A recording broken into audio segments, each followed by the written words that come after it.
Hello students, welcome to Legacy IAS Academy. In today's video, we are going to discuss about a recent discussion or a phone conversation that has taken place between President of Russia Vladimir Putin and the President of the United States Donald Trump. Now this phone call and the conversation obviously is related directly to the Ukrainian peace, or what you can call as to end the war in Ukraine.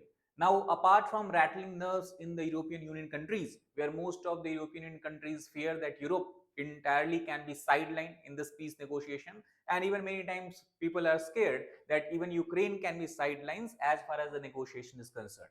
Now, not only these reasons, but also this closeness that we are seeing that has developed for the first time in last 4 or 5 years between US and Russia has rattled nerves in China as well, because many Chinese scholars and experts argue it will have a huge implications on the country. So let us try to understand this angle in more detail.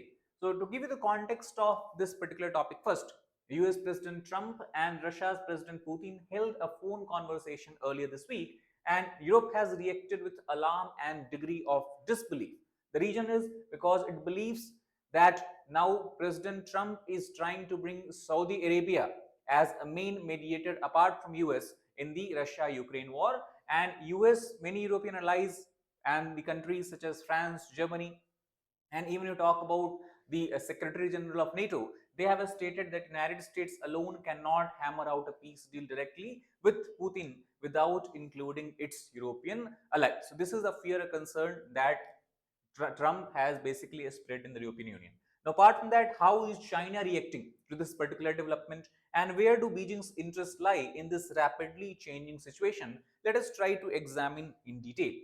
Now, if we talk about the official reaction of China, it is not very extreme in nature. If you look at Hua Jiakun, who is the spokesperson of the Chinese Ministry of Foreign Affairs, he has actually welcomed the initiative. The reason he has given is that both United States as well as Russia are influential countries, and China is pleased to see Russia and the US enhancing communication and dialogue. Also, they have stated that China is happy to see both countries strengthen communications on a series of international issues, and this is something that is not new. China always, when it was asked about the Russia-Ukraine war, has stated that the war should end and there should be a resolution of crisis by dialogue and discussion.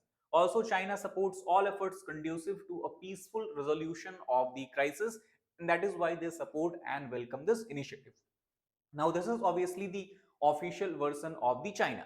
However, many of the scholars again argue that it is not yet clear that whether before having conversation or phone call with Donald Trump, whether Putin took into consideration or into confidence the Beijing or the China before the phone call. So this increased, what you can say, bonhomie, what we are seeing, or we can say normalcy of relationship that Trump again want to establish with Russia, obviously can have problems with the China, can have problems on the China as well. Now, if you talk about the unofficial view, so scholars in China are alarmed by Trump's rush to end the war. The reason behind this is very simple, because many of the scholars argue that this policy of Trump is going against the successive US administration's hegemonic policy of forever war. And they believe that the reason why Trump is in so much hurry to end the war is because he do not want the Russia-China relationship to become more stronger, Russia-China relations to take a strategic, we can say, angle and develop and evolve into a comprehensive strategic partnership. And this is something that we have seen already that has taken place in last few years after the breakout of the war. So many of the scholars in China and even in Russia, they believe that this overture of Donald Trump toward Putin is an attempt to break the solidarity between the countries, that is Russia and China. Now, what is China? What about Chinese media? What Chinese media is talking about the entire issue?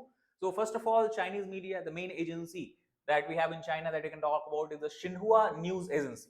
The Xinhua News Agency has, we can say, has highlighted this entire development as a Trump-Putin joint initiative. This is the news headlines that they have published in their newspaper, and in this particular news article, they have largely highlighted the European angle. And what is the demand of the European Union leaders? What is the concern of the European Union in this context? And they have also highlighted the demand of European Union for a role that they need to play in the Ukraine peace talk, because we know that if you look at geography also, United States is far away from the European Union or the European continent. So any implications of the war or of the peace will largely be felt in the European Union region, and that is why the countries here are concerned about it.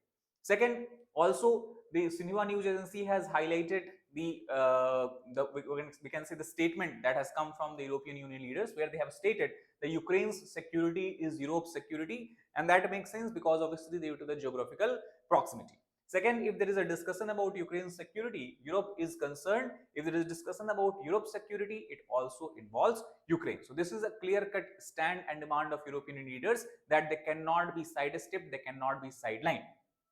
Also, many of the scholars link China prominently, highlighting the European demand with Beijing's own eagerness to be a part of any future peace talks on the Ukraine crisis. That means largely what Chinese media is trying to give a hint that if any kind of we can say discussion and negotiations takes place with the US involvement of United States, involvement of Saudi Arabia, as has been hinted by the Donald Trump, and Russia, the China should also be included in the negotiation.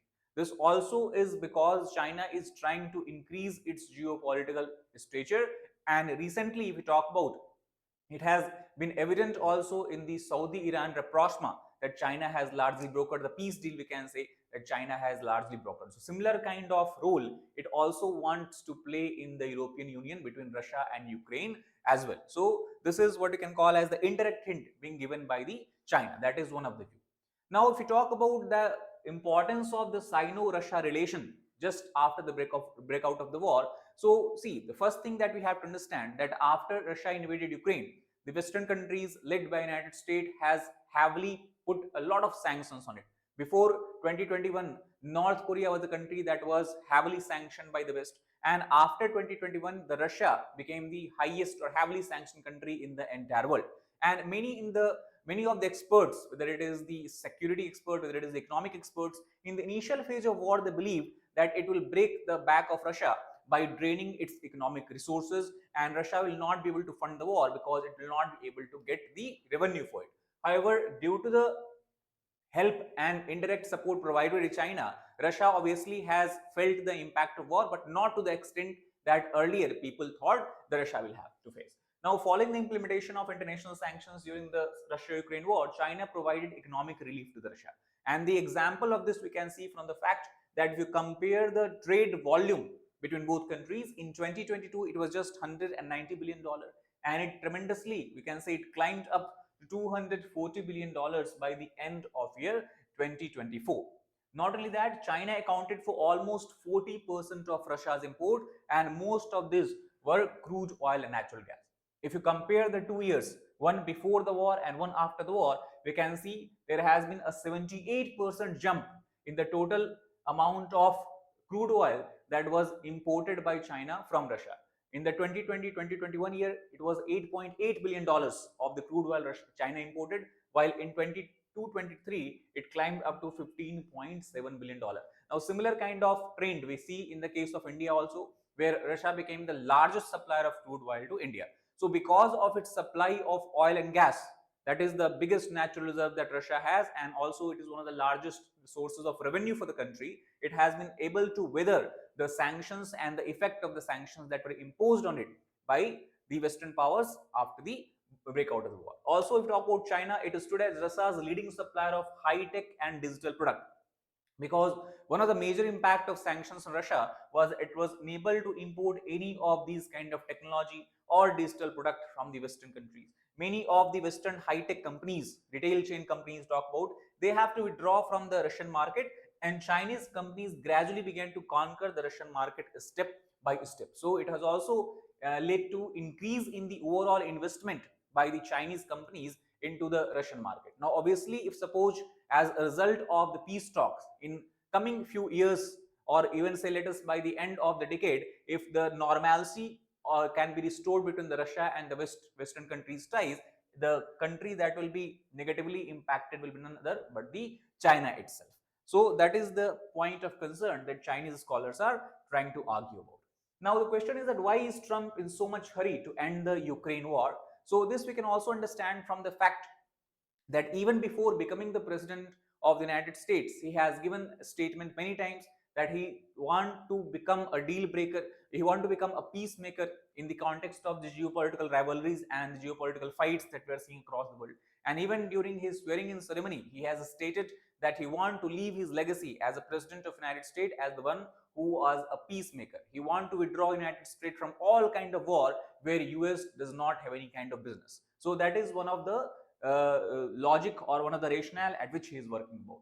Now, apart from this, overall, if you talk about the US itself, it always has worked with the overall objective of Europe's security. It has put always it in the front, the safety and security of Ukrainians, safeguarding the sovereignty of Ukraine, and to stem the possibility of a wider conflict. So this is the general rationale with which US administration has worked even during the Biden's presidency as well as during the Trump's presidency. However, one other area where we see convergence of view between the Trump and the earlier president is the Europe first and Asia later. However, he also has claimed that Biden has foolishly, what we can say, taken a step, and due to the Biden's inefficiency, as Trump claims, the war has been dragged upon for such a long duration of time. Trump has even stated many times, he has claimed, though without any evidence, that if he were the president, the war would never have broken out. So Trump now wants to stem the American slide and look smart as well as wise, because obviously because of the, we can say, the sanctions imposed on Russia. Obviously, Russia had felt the negative repercussions of it, but the Western countries also are not immune of the repercussions. For example, if we talk about the large amount of Russian oil and gas that was supplied to the European countries, specifically Western and Northwestern countries, that came to a sudden abrupt halt, that has raised the stroke of inflation in these countries and fear of what we can call as a lack of energy resources and all. So when the snipe and clam quarrel, the fisherman gains. This is another statement given by one of the Russian media agency, where they said that China has taken advantage of the fight or of the quarrel or of the war, we can say, that erupted between the Western countries, Western economies and Russia. So such a situation is in no way conducive to the United States strategic competition with China, and it must be changed. So this is the rationale with which Trump is working upon. He want to have a competition. He do not want China to take lead as far as the global competition in the sphere of economy, sphere of high technology, sphere of artificial intelligence, anything else is concerned. So these are the logic with which he is operating upon. Apart from that, many of the scholars also claim that the Trump's policy can be equated with a return of the Cold War era policy that US has generally taken into consideration. For example, you talk about Henry Kissinger, who is considered as the mastermind behind the US Cold War policy, how to handle Soviet Union that time and China. So there US has clearly stated its goal that it want to keep China and Russia now at that time, country that was existing was Soviet Union during the Cold War, away from or against one another.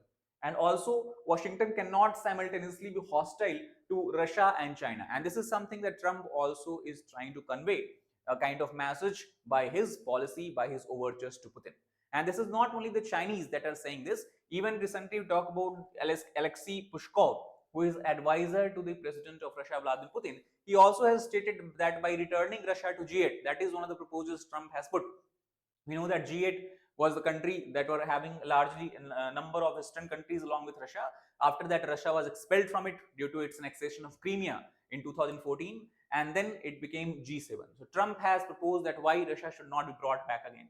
And Alexei Pushkov has said that this is a policy which Trump is trying to portray largely to weaken the Russia's partnership, the strong partnership, the deep partnership it has developed in past couple of years with China. So in conclusion, what we can say is something that is what we are seeing being put on the entire social media apps of the China. So there also we are seeing that many of the scholars are arguing that the deepening of the Sino-Russian strategic alliance is indeed a strategic nightmare for the United States and the West.